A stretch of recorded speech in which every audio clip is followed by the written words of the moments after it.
Hello, everybody, and welcome back to The Art of Listening. In today's episode, we're going to be talking about how you guys can choose music as a profession and why you would want to make music your profession. With me, as always, is the maestro, Gabriel Gordon. Gabe, how are you today? Welcome to the program.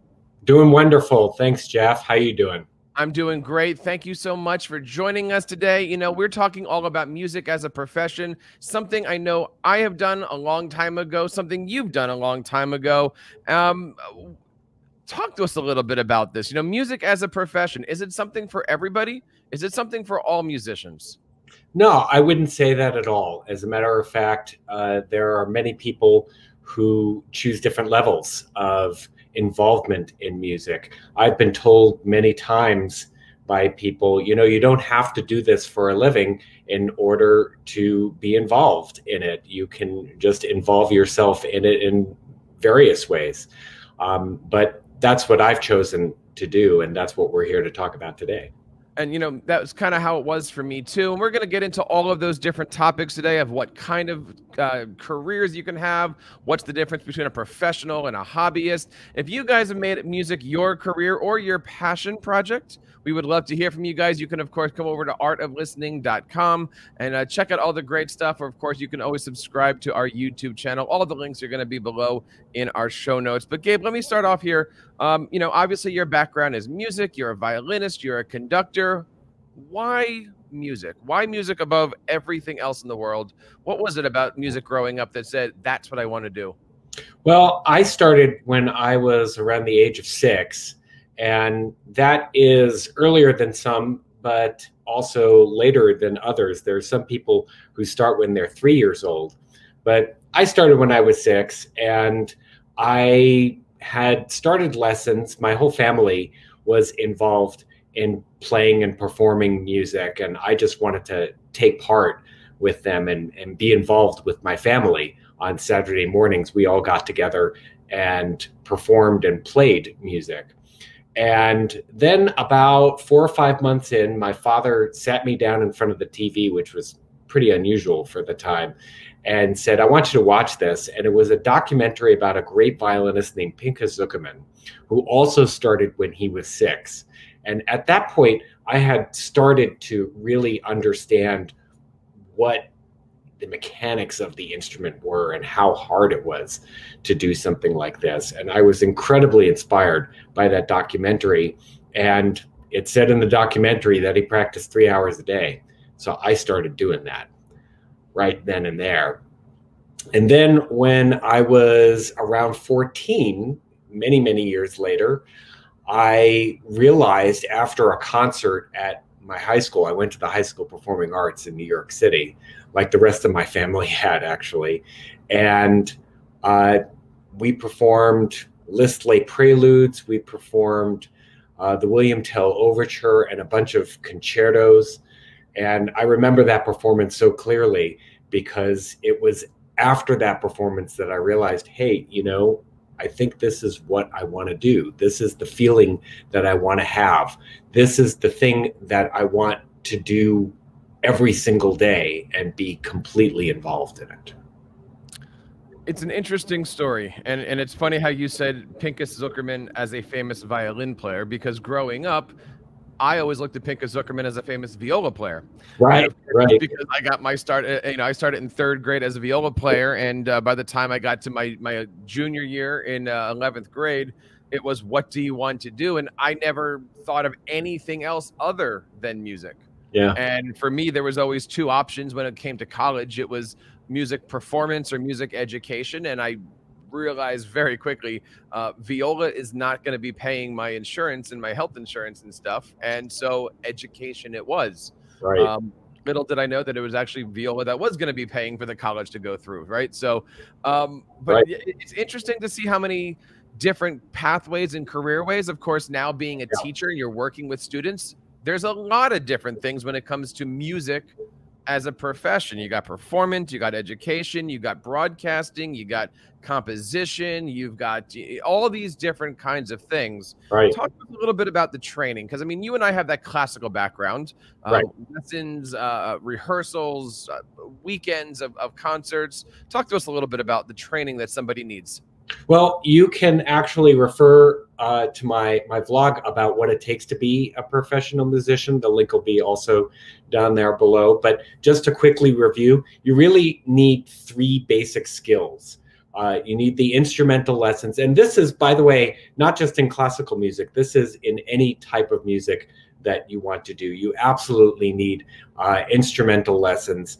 And you need the theory skills, which basically means you need to know how to read and write music, just learn the language of music. And you also need the oral skills that enable you to translate what you're hearing into what you're playing. And once you have those skills, and it takes a while to get those, then you're able to do, some pretty basic things. And you'd be able to make money doing those things. And like you were saying, then there are many, many different pathways to do this. And you actually don't need to be what they like to call a starving artist. That's ridiculous. There are so many different ways that you can make money doing this. The arts in general, a lot of people don't realize this, is a $1 trillion industry, especially here in the United States. And there are many opportunities for you to make a good living at it. Let's just stop here for a second and go backwards. And I want to take a look at the word professional, because for many, the word professional means the pinnacle of their experiences, et cetera, et cetera. For some, the word professional means I made a buck. For some, it's anytime somebody pays you, you're a professional. Now, you and I think it's fair to say, live in that semi-professional community. We kind of go in and out of those different places. And there are people who we know who are full-time teachers, doctors, police officers that on the side are making some pretty good coin doing string quartets. Right. But they don't consider themselves professional, yet they're doing pretty well for it. So how do you define the term professional? Well, I do define it as getting paid for what you do. And you can use your skills as a instrumentalist, as a side gig. That doesn't mean that you're not a professional in that sense. But looking at the term amateur, we kind of want to avoid that term, which is really unfortunate in my estimation. You really want to be able to love what you're doing. And even if you're doing it just as a side gig, or as if you're just doing it for fun, amateur, the word ama, means that you're doing it for the love of it. And let me assure you, if you're a professional musician, you better be doing it because you love it. That's for sure. It's not easy to make a lot of money, and it depends on what you call a lot of money. I can tell you that some of the least trained musicians that I know, they just have those 3 basic skills.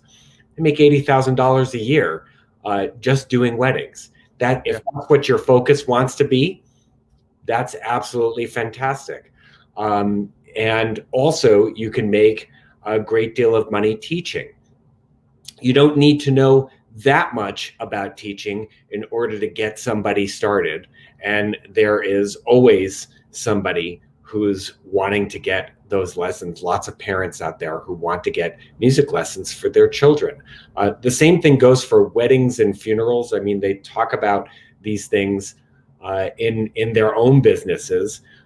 There is always somebody who's going to be, passing away. And as well, there are people who are wanting to get together and get married. This is a never-ending cycle in people's lives, and they're always going to want music at these things. When we're looking at this and we're looking at the word profession, some people say, well, it depends on how you're going to be handling your businesses. I want to quick touch on this because I know this is an important topic to many, but if you're a musician, should you be a brand? Should you have an LLC? Should you have a business license? What's your thought on this? Well, it all depends on how organized you want to get and how much money really you want to make in that sense. There are some people who will just organize the occasional wedding because it's a fun thing to do and they'll get paid for it. There are other people who treat weddings as a major business. And I do mean major. I'm not kidding when I say there are friends of mine who make $80,000 a year, $80 to $100,000 a year, just doing weddings. If that's the case, most likely you've got an LLC going, you've got a brand going, you've got a whole list of musicians that you can call upon at a moment's notice in order to be able to get a wedding together, say even in a few hours. And you have a whole list of music that you can call upon at a moment's notice. And if you are organized about it and you are a good business person, you can make lots and lots of money just doing that. It really has to do, as you said, with being organized. You know, I remember doing our string quartets, even together, we've done a bunch, and you have gig books. You have that bag full of stands. You have the repertoire list for, you know, the specific occasion, but you also have 100 different songs that you can throw. Right. I know you're doing something similar too. You're running out now, even despite the pandemic, you've got gigs that you're working on. Tell us a little bit about some of the things you're working on and how do you keep yourself organized and prepared? Yeah. So I really have two sides to my business right now. One is focused on the YouTube channel, and the YouTube channel is in conjunction with the live performances that I plan on doing when the pandemic ends and when concerts start going up again. Basically, I take the solo part from my YouTube channel solos, and I take them out and I perform those solos live with a full chamber orchestra behind me. Now, I do that in two ways. I'm going to do that in solo concerts, which I plan on performing perhaps across the country, as well as I'm able to do that for weddings, for local weddings here. And I'm able to tell people, you know, if you want a string quartet, that's fine, but you can get a full string orchestra with a soloist with me. So that's one side of my business. The other side is a youth symphony that I started here called the Ogden Camerata. And that's a tuition-based institution where the kids come once a week. And in order to be able to have that, I have to have a nonprofit organization that's attached to that so I can write grants and raise money. And as well, I have an LLC called Archangel Productions, which you see at my logo at the beginning of almost every single video that you see. And Archangel Productions is the thing that oversees both sides of my business. So really getting organized is the key here, and making sure that you've got your taxes done, making sure that you know what money is coming in and out and for what different type of organization that you're doing. It's a lot of work, that's for sure. Now, let's get off the business side here for a second, because in order to be a professional musician, you have to first know how to stay a professional musician. I know you still practice. Tell us how long you practice. What does that look like? Is it still 3 hours a day, Gabe? Yeah, actually, for the most part now, it really and truly is. I must admit that the pandemic has made it a little bit easier for me to get to 3 hours every day, just because you know, I have less commitments to going out and having meetings and doing other business things that I'm going to need to do. But I do actually intend to practice 3 hours a day as well as record. So what I've done is I've mixed the two things together. If I'm practicing, then I also intend on recording in that, and I'm practicing the thing that I'm about to record. So both things are in conjunction. When I'm going to be preparing for, say, an audition for a symphony orchestra, if that's what I want to do, then I'm going to have to change the schedule. That's one of the things that's really great, actually, about being a freelance musician. You are able to make your own schedule, and you are able to say no to things if you want to, and pick and choose the gigs that you want to do. So if I feel like I'm not practicing enough and I'm hopefully doing too many weddings, then I'll be able to say, well, today I really want to practice. So that's one of the great things about it. So circling back to our topic today, the question that we're trying to answer is should you choose a career in classical music? I mean, this is something that, 20 years later, I still ask myself. I mean, my wife is a music teacher in elementary. I did music in the public schools for over 20 years. But there's people out there that might want to get into teaching, might want to get into gigging, might want to get into YouTube music. Gabe, should you choose a career in music? I think that completely depends on what you want to do and how you define success. There are many, many stories that lots of people find inspiring of stockbrokers who get sick of making huge amounts of money because all they're doing is going into a computer and sitting there, and they're not finding the inspiration for their lives that they want to do. And some of them turn to teaching. Actually, some of them turn to many different other things. But the point is to find the thing that makes you go. It's to find the thing that gets you up in the morning and is going to give you real meaning in your life.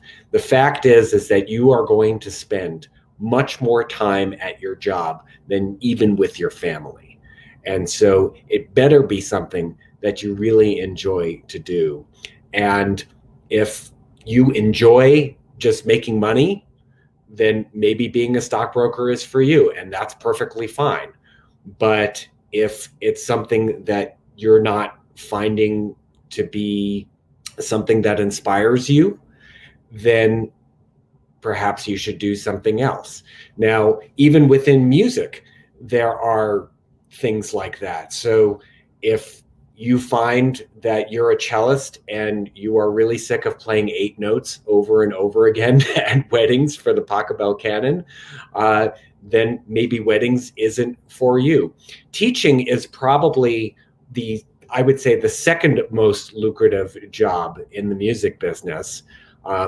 There are lots of teachers who, yes, when you get a teaching job for schools, that's not especially lucrative, but you can certainly make a living doing that.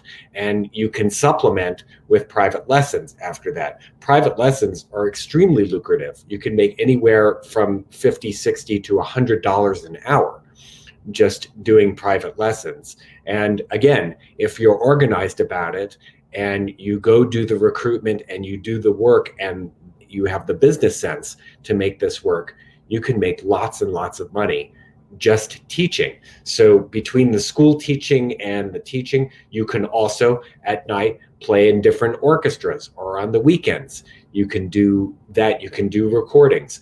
Most freelance musicians have at least 3, maybe even 4 different sidelines that make up a full-time job. And hardly any of us have the 40-hour work week.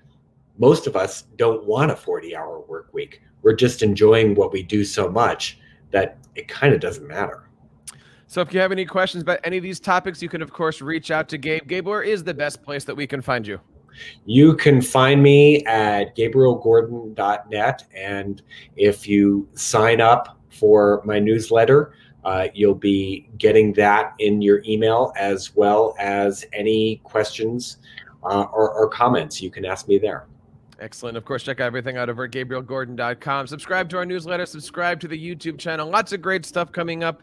And of course, as always, we want to say thank you guys for checking out this episode of The Art of Listening. Stay tuned until next week. We're going to be exploring these topics in greater detail. And until next time, guys, keep up the great work in your practice rooms, and we will see you guys next week.